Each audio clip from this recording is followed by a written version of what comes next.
નમસ્કાર વિદ્યાર્થી મિત્રો. તો આજે ધોરણ 7 પ્રકરણ 9 ભૂમિ એના બીજા લેક્ચરમાં સ્વાગત છે તમારું. તો આના પહેલાંના લેક્ચરની અંદર આપણે ભૂમિ અને એના પ્રકારો વિશે ચર્ચા કરી હતી કે ભૂમિના કેટલા પ્રકાર છે, કયા કયા છે, કયા પ્રકારની ભૂમિમાં કેટલું પાણી રોકાય છે, પાકના ઉત્પાદન માટે કઈ ભૂમિ યોગ્ય ગણાય છે. હવે આપણે આ ભૂમિના ગુણધર્મો વિશે આજે જાણકારી મેળવવાની છે. તો તમે ભૂમિની ઉપયોગિતાની કેટલીક યાદી બનાવી છે કે ભૂમિ કઈ કઈ રીતે આપણને ઉપયોગી છે એની યાદી તમે બનાવેલી છે. તો ચાલો આ ભૂમિની કેટલીક લાક્ષણિકતાઓ શોધવા માટે આપણે પ્રવૃત્તિ કરીએ. તો ભૂમિમાં પાણીનો અનુસ્ત્રવણ દર એટલે ઝરણ દર એને કઈ રીતે શોધવો? તો બુજોને પહેલી ઘરના ભોય તળિયાને એક કાચા રોડ પર ઘરના ભોય તળિયે, બીજું એક કાચા રોડ પર 50 બાય 50 સેમીનું એટલે 50 સેમી લંબાઈ અને 50 સેમી પહોળાઈના બે જુદા જુદા ચોરસ બનાવ્યા. બરાબર. હવે એમને શું કર્યું? તો તેમને એક સરખા કદની બે બોટલો ભરી, બાજુમાં તમે જોઈ શકો છો બે બોટલો ભરી છે, અને તેમને બંને જગ્યાએ ચોરસ પર એક સરખા સમયે બોટલો ઠલવી દીધી. પાણી એમ કે રેડી દીધું, ઢોળી દીધું ત્યાં આગળ. તો એમણે જોયું કે જે ઘરનું તળિયું છે એના પર પાણી વહી ગયું. એના પર પાણી ઢળે, આપણે ઘરે પણ પાણી પીતા હોઈએ અને હાથમાંથી ગ્લાસ છટકી જાય અથવા તો પાણી ત્યાં આગળ ઢળી જાય તો શું થાય છે? નીચે ઉતરી જાય છે જમીનમાં? ના, પણ ત્યાંથી વહેવા લાગે છે. તો ત્યાંથી પાણી વહી ગયું, શોષણ ન પામ્યું. અને બીજી તરફ જે કાચો રસ્તો હતો ત્યાં આગળ જે પાણી હતું એ નીચે જમીનમાં જતું રહ્યું એટલે કે શોષણ પામ્યું. તો આ સમજવા માટે આપણે એક પ્રવૃત્તિ કરીએ. પહેલાં તો બુજોને આશ્ચર્ય થયું કે પાણીના શોષણ માટે દરેક ચોરસમાં તફાવત કેમ જોવા મળ્યો. તો આ તફાવત કેમ જોવા મળ્યો સમજવા માટે આપણે પ્રવૃત્તિ કરીએ. પ્રવૃત્તિ છે આપણે 9.4. આ પ્રવૃત્તિ માટે 3 ટીમ બનાવો. ટીમને A, B અને C નામ આપો. તમે ભૂમિમાંથી પાણી કેટલી ઝડપે નીચે જાય છે તે જાણી શકશો. કઈ રીતે? આપણે કોશિશ કરીએ, જોઈએ. તો તમે એક પોલી નળાકાર પાઇપ જે આવે છે એની જરૂર પડશે આપણે, તો એ પાઇપ લાવી દો. અને એટલી ખાતરી રાખવાની કે દરેક ટીમ પાસે સરખા વ્યાસવાળી નળી હોવી જોઈએ. તમે જેટલા એમએમની અથવા જેટલી મોટી લાવો નળી, તો એ બધા પાસે એક સરખી હોવી જોઈએ. કોઈના પાસે નાની, કોઈના પાસે મોટી એવું હોવું જોઈએ નહીં. નળીનો જે વ્યાસ જે છે એ વ્યાસ સરખો હોવો જોઈએ. હવે આ પાઇપ મેળવવા માટે સૂચનો આપેલા છે. તો કેવી પાઇપ હોવી જોઈએ જોઈ લો. તો જો શક્ય હોય તો એક નાનું ટીન લઈ લે. ટીનનો જે ડબ્બો આવે છે, ઘીનો અથવા તેલનો જે નાનો ડબ્બો આવે છે ગોળાકાર, એ લઈ લો અને એનું ઉપરનું તળિયું, ઉપરની બાજુ અને નીચેનું જે તળિયું છે નીકાળી દો. તો બધા પાસે એક જ જેવા ટીનના ડબ્બા હોવા જોઈએ. અથવા તો જો PVCની નળી હોય તો એને 5 સેમી વ્યાસવાળી, બરાબર, આટલા વ્યાસવાળી તમારે નળી લાવવાની છે અને એને 20 સેમી લાંબા ટુકડામાં કાપી દો અને વાપરો. 20 સેમી લંબાઈ અને 5 સેમી એની પહોળાઈ, એનો જે વ્યાસ છે એ હોવો જોઈએ. હવે જે સ્થાન પર ભૂમિ એકત્ર કરવાના હોય, જે સ્થાન પરથી ભૂમિ એકત્ર કરવાના હોય ત્યાં લગભગ 2 સેમી ઊંડી પાઇપ મૂકો. બરાબર. જ્યાંથી તમારે ભૂમિ એકત્રિત કરવી છે ત્યાં આગળ આ પાઇપ 2 સેમી ઊંડી જવા દો, ખૂંપાડી દો. હવે અંદર ખૂંપાવા દીધી, બરાબર. અલગ અલગ ભૂમિની અંદર અલગ અલગ જગ્યાએ તમારે કરવાનું છે આ પ્રયોગ. કોઈ રેતાળમાં જશે, કોઈ ચીકણી માટીમાં જશે, કોઈ ગોરાડું જમીન ઉપર જશે અને ત્યાં આગળ ખૂંપાવાની છે. ત્રણેય જે મિત્રો છે એમની અલગ અલગ જગ્યાએ કર્યું છે આ કાર્ય. હવે ત્યાં આગળ 200 મિલી જેટલું પાણી તેમાં નાખવાનું છે. આ જે ભૂમિ છે એની અંદર તમે ખૂંપાડી જે છે અને હવે જે તમારે ટીનનો ડબ્બો અથવા તો જે પાઇપ છે એની અંદર તમે 200 ml, બરાબર, બધા એક જ સરખું પાણી, ત્રણે મિત્રો 200 ml પાણી નાખશો અને હવે 200 મિલી પાણી વાપરી શકો છો. બરાબર. તેમાં પાણી નાખવાનું શરૂ કરો. હવે જ્યારે પાણી નાખવાનું શરૂ કર્યું ત્યારનો સમય નહોતો અને જ્યારે પાઇપમાંથી પૂરેપૂરું પાણી જે છે, અહીંયા આગળ તમે જુઓ છો આ પાઇપમાં પાણી નાખી રહ્યા છે, જોઈ શકો છો, અને પાઇપમાંથી પૂરેપૂરું પાણી ખાલી થાય ત્યારનો તમે સમય નોંધો. બરાબર. હવે અહીં પાણી ભરાઈ ન જાય અથવા તો આજુબાજુ ઢોળાઈ ન જાય એનું ખાસ ધ્યાન રાખવાનું છે. અને હવે એની નીચે એનો જે અનુસ્ત્રવણ જે દર છે એ શોધવા માટે તમને એક નીચે અહીંયા આપેલી છે. તો એ અનુસ્ત્રવણ જે દર જે છે તો એનું તમે અહીંયા સૂત્ર જોઈ શકો છો. આ અનુસ્ત્રવણ દરનું જે સૂત્ર આપેલું છે એ તમે અહીંયા આગળ જોઈ શકો છો. તો આ અનુસ્ત્રવણ દર દરેક મિલી પર મિનિટ એટલે કે 1 મિનિટમાં એમાંથી કેટલું પાણી નીચે ઉતરે છે, બરાબર. 1 મિનિટમાં કેટલું પાણી કેટલા મિલી પાણી નીચે ઉતરે છે. તો આ જે સૂત્ર છે જેની નીચે અંડરલાઇન કર્યું એ તમારે નોટબુકમાં લખવાનું છે અને પછી એને અંદરથી તમારે એ તૈયાર કરવાનું છે. હવે ઉદાહરણ તરીકે ચોક્કસ એક નમૂના માટે દાખલા 200 મિલી પાણી છે. કેટલું ભાઈ? 200 મિલી પાણી જે છે એ 200 મિલી પાણી, બરાબર. તમે જોઈ શકો છો અહીંયા આગળ જે 200 મિલી પાણી જે છે એ 200 મિલી પાણી આપણે અહીંયા લખીશું કે આ 200 મિલી પાણી હવે કેટલી મિનિટમાં? તો 20 મિનિટમાં નીચે ઉતરે છે, બરાબર. તો એનો અનુસ્ત્રવણ દર કેટલો થયો? તો ચલો 0 0 જતા રહ્યા. અહીંયા આગળ તમે લખી શકો છો 10 × 2 10 × 20 2 2 જતા રહ્યા. કેટલા વધ્યા ભાઈ? તો 10. તો અહીંયા 10, બરાબર. અને એનો દર શું આવશે ભાઈ? મિલી પર મિનિટ, એટલે કે 10 મિલી. 1 મિનિટમાં કેટલું પાણી ભાઈ? 1 મિનિટમાં 10 મિલી પાણી નીચે ઉતરે છે, બરાબર. હવે તમારા ભૂમિના નમૂના માટે અનુસ્ત્રવણ દર તમે ગણ્યો. હવે આ તો આપણે એક ભૂમિ માટે ગણ્યો, એવી રીતના આપણે ત્રણેય ભૂમિ માટે ગણી શકીએ છીએ. હવે ભૂમિમાં ભેજ, તો શું તમે ક્યારેય ઉનાળામાં ગરમ દિવસમાં ખેતર નજીક પસાર થયા છો? તમે કદાચ ભૂમિ પરથી હવા થોડીક ચળકતી લાગતી હશે. ભૂમિ પરની જે હવા જે છે, અથવા તો તમે ગરમ દિવસોમાં ઉનાળાના દિવસોમાં જો રોડ પાસે ગયા હોય તો તમને રોડ ઉપર કંઈક વરાળ જેવું અથવા પાણી જેવું દેખાય છે. તો આવું શા માટે થાય છે એનું અવલોકન આપણે પ્રવૃત્તિ દ્વારા સમજીએ. તો એક ઉત્કલન નળી લો. ઉત્કલન નળી તમે બાજુમાં જોઈ શકો છો, બરાબર. આપેલી છે જે તમને, એટલે કે એ કસ નળી એમ. આ ઉત્કલન નળી લો, તેમાં 2 ચમચી માટીનો નમૂનો નાખો. તમે અંદર માટીનો નમૂનો નાખ્યો છે કસ નળીમાં. હવે એને જ્યોત પર ગરમ કરો અને અવલોકન કરો. આપણે શોધીએ કે ગરમ કરવાથી શું થાય છે. તો શું તમે આને જ્યારે ગરમ કરો છો એટલે અહીંયા અંદર તમે પાણી, કસ નળીની અંદરની સપાટી પર પાણીના ટીપ્પા, કેટલાક ટીપ્પા બાજેલા તમને જોવા મળે છે, બરાબર. તો શું તમને પાણીના બિંદુઓ ક્યાંય દેખાય છે? જો હા, તો તમે ક્યાં જોવા મળે છે? તો કસ નળીની અંદર ગરમ કરતાં પાણીના માટીમાંથી બાષ્પ સ્વરૂપે જે પાણી છે એ બાષ્પ સ્વરૂપે બહાર નીકળે છે અને ઉપર જતાં જે બાષ્પ ઠંડી પડે છે અને જે ઉત્કલન નળી એટલે કે જે આપણી કસ નળી છે એની અંદરની સપાટી પર એ જામી જાય છે. તો ઉનાળાના ગરમ દિવસોમાં પણ ભૂમિમાંથી જે નીકળતી બાષ્પ છે એ સૂર્યપ્રકાશનું પરાવર્તન કરે છે અને ભૂમિની ઉપરની સપાટી પર ચળકતી લાગે છે. શું થાય છે? તો જે ભૂમિની અંદર જે પાણી રહેલું છે એ ઉત્કલન એટલે કે જે પાણી છે એ ગરમ થશે એટલે એનું વરાળ બનશે અને વરાળ બનીને બહાર આવે છે. પરંતુ એ વરાળ ઉપર જો સૂર્યપ્રકાશ પડે છે એટલે સૂર્યપ્રકાશનું પરાવર્તન આપણી આંખો સુધી કરે છે અને એના કારણે આપણને જે તે જમીન ચળકતી લાગે છે. હવે માટીના નમૂનાને ગરમ કર્યા પછી તેને ઉત્કલન નળીમાંથી બહાર કાઢો. તેને જે માટીથી ગરમ નથી તેની સાથે સરખામણી કરો અને બંને વચ્ચે તફાવત નહોતો તો તમે જોઈ શકશો કે જે માટી ગરમ કરી છે એકદમ સૂકી થઈ જાય છે. એમાં ભેજનું પ્રમાણ નથી, નહિવત હોય છે. નહિવત એટલે કે નહીં હોય એમ, છે જ નહીં. અને જ્યારે તમે એ જે જમીનનો માટીનો જે ભાગ લેવામાં આવે છે એ જમીનને તમે જોશો, એના નમૂનાને જોશો તો એમાં તમને ભેજ જોવા મળે છે. હવે ભૂમિ દ્વારા પાણીનું શોષણ કઈ રીતે થાય છે એના વિશે જોઈએ. તો શું બધી જ પ્રકારની ભૂમિ એક સરખી રીતે પાણીનું શોષણ કરે છે? તો ચાલો પ્રવૃત્તિ દ્વારા જોઈએ. એક પ્લાસ્ટિકની ગળણી લો. હવે આ ગળણીની અંદર એક ગાળમ પાત્ર અથવા સમાચાર પત્રનો ટુકડો તમે લઈ શકો છો ગાળમ પાત્ર તરીકે. હવે એને વાળીને આકૃતિમાં દર્શાવ્યા મુજબ ગોઠવો. અહીંયા આકૃતિમાં તમને દર્શાવેલું છે, આપણે અહીંયા આગળ રેખાંકિત કરવાની કોશિશ કરીએ એને. તો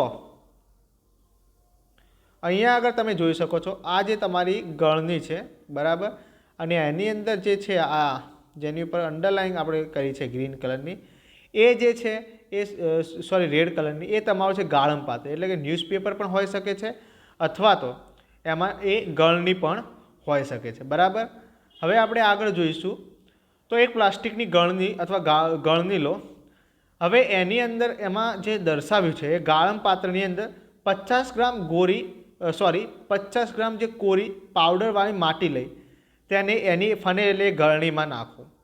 અંકિત નળાકારની મદદથી નિશ્ચિત માત્રામાં પાણી લો. એક અંકિત નળાકાર એટલે એવું નળાકાર જેમાં જે અંકો હોય છે અંકિત કરેલા હોય છે, રેખાંકિત કરેલા હોય છે, 50 મિલી, 10 મિલી, 100 મિલી. તો એમાંથી જે એક નિયત પ્રમાણનું એક નિશ્ચિત પાણી, એમાંથી 50 ml જેટલું, 100 ml જેટલું પાણી લો અને આમાંથી ટીપે ટીપે ટીપે પાણી આમાં હવે જે ગળણીમાં તમે માટી લીધી છે એમાં ઉમેરવાનું શરૂ કરો. તો તમે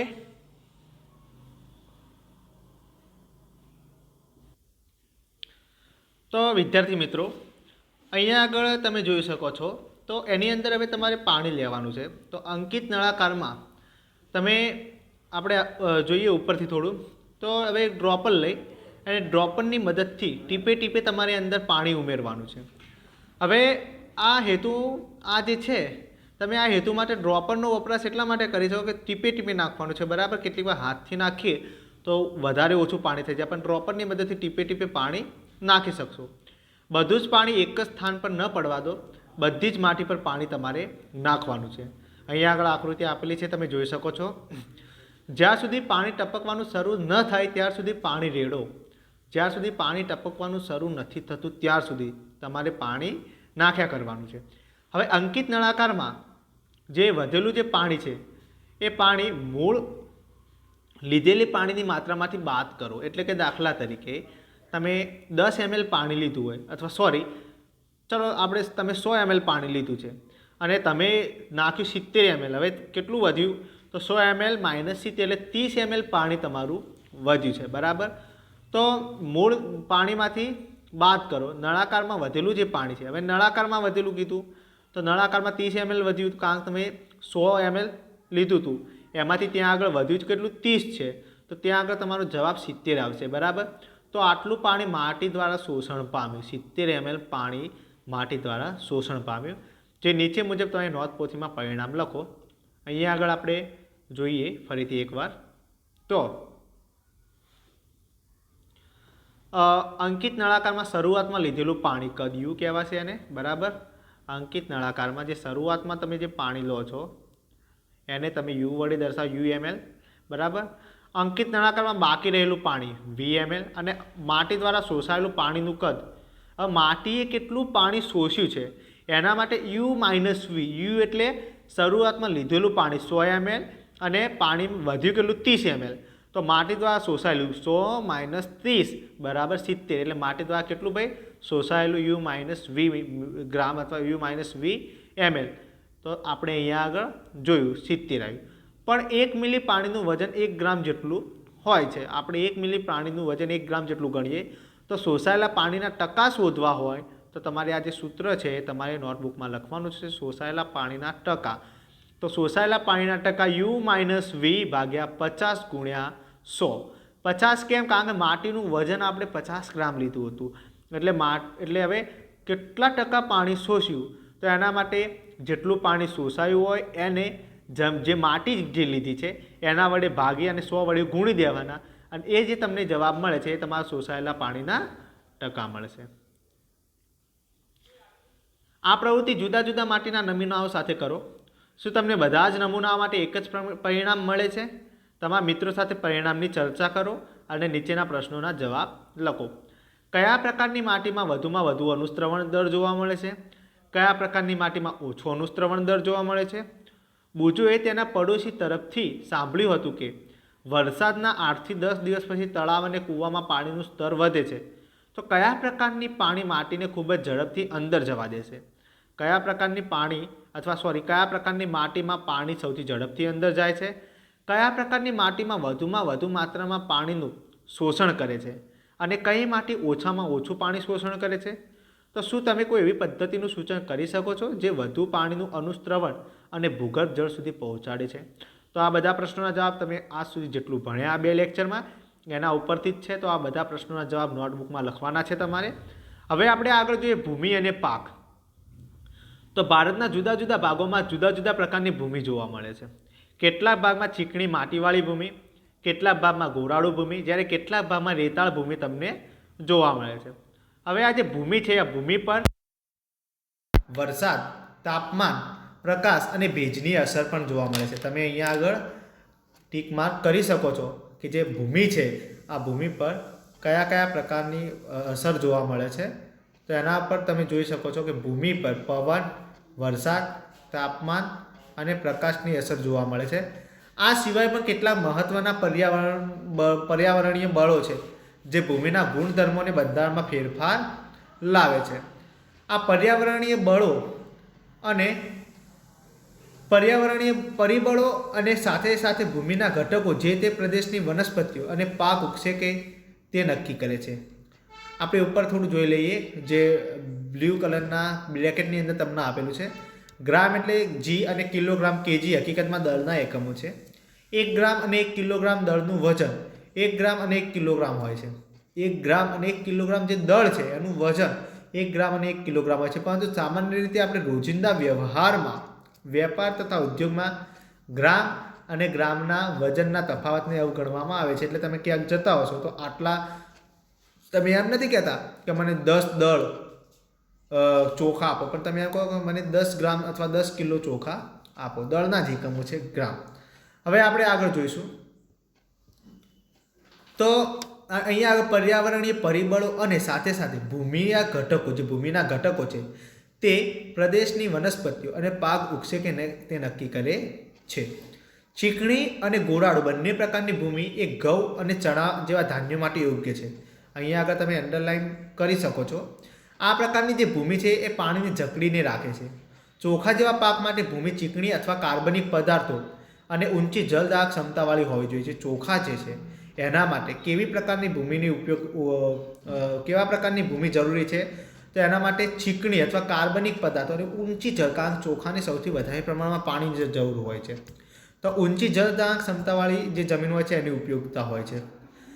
મસૂર અને અન્ય કઠોળ માટે ગોરાળુ ભૂમિ જેમાં સરળતાથી અનુશ્રવણ થાય તે જરૂરી છે. કપાસ માટે રેતાળ અથવા ગોરાળુ ભૂમિ જે સરળતાથી અનુશ્રવણ થવા દે અને વધુ પ્રમાણમાં હવા ધરાવે તે વધુ યોગ્ય છે. ઘઉં જેવા પાકને ચીકણી માટીમાં ઉગાડવામાં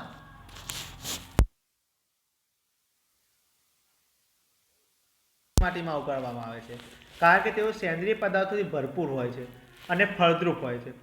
તમારા શિક્ષકો, માતા પિતા અને ખેડૂત મિત્રો પાસેથી ભૂમિના પ્રકાર અને તેમાં ઉગાડ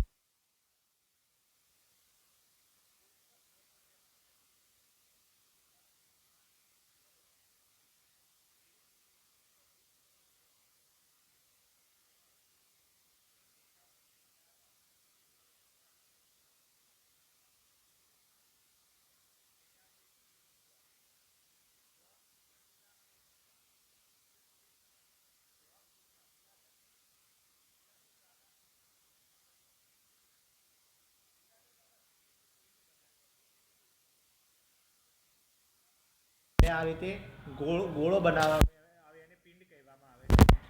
પિંડ બનાવી રહ્યા હતા જેમાંથી સુરાહી, માટલી, તાવડી વગેરે બનાવી શકાય છે. તેઓની વચ્ચે લીલાધર દાદા સાથે થયેલી વાતચીત નીચે મુજબ છે. જોને એવું કહ્યું, માટી ક્યાંથી મેળવાય છે? દાદા કહે, અમે ઉજ્જડ ભૂમિના ટુકડામાંથી કાળી માટી લાવીએ છીએ. રશીદાએ કીધું, માટીનો પિંડ કેવી રીતે બનાવાય? તો દાદા કહે છે, કોરી માટી એક મોટા ટાંકામાં લેવામાં આવે છે, તેમાંથી કાંકરા વગેરે કાઢીને ચોખ્ખી કરવામાં આવે છે. આ બધી વસ્તુઓ દૂર કરીને 8 કલાક સુધી માટીને પલાળી રાખવામાં આવે છે. ઘોડાની લાદ ઉમેરીને માટી ગુંદવામાં આવે છે, બરાબર. એના પછી બંધાયેલી ભૂમિને ચાકડા પર મૂકવામાં આવે છે અને ચોક્કસ આકાર આપવામાં આવે છે. અંતિમ આકાર હાથથી આપવાનો. તમે અહીંયા આગળ આકૃતિ નીચેની આકૃતિમાં પણ જોઈ શકો છો. માટલાની બનાવટમાં એમાં હાથ વડે ચાકડા ઉપર એ માટલું બનાવી રહ્યા છે. 3 દિવસ સુધી સુકાવા દીધા પછી તેને રંગકામ કરવામાં આવે છે. તે સુકાઈ જાય પછી તેને ઊંચા તાપમાને ગરમ કરવામાં આવે છે. રાધા, માટીમાં ઘોડાની લાદ શા માટે ઉમેરવામાં આવે છે? કારણ દાદાએ કીધું કે કારણ કે ઘોડાની બળી ગયેલ લાદ માટીના છિદ્રો ખોલવામાં મદદ કરે. માટીના જે છિદ્રો હોય છે એને ખોલવામાં મદદ કરે છે. તેથી પાણી માટલી કે સુરાહીમાં જમે છે, બરાબર. એમાંથી તમે કેટલી વાર જોયું હશે પાણી નીકળતું, એટલે તમે ઘરમાં પણ કહે છે પાણી જમે છે, બરાબર. અને બાષ્પમાં રૂપાંતરિત થાય છે અને અંદરના પાણીને શું કહે છે ભાઈ? ઠંડુ રાખે છે. તમે સોહાગપુરની સુરાહી અને માટલા વિશે માહિતી હશે, જે જબલપુર, નાગપુર અને અલ્હાબાદમાં પ્રખ્યાત છે. હવે આગળ આપણે જોઈએ અનુશ્રવણ દર અને પાણીની માત્રા જાળવી રાખવાના દર વચ્ચે શું તફાવત છે? તો બુજો, તું આગળ વાંચેલું બધું ભૂલી ગયો? જો જા અને આખું પ્રકરણ ફરી વાંચ.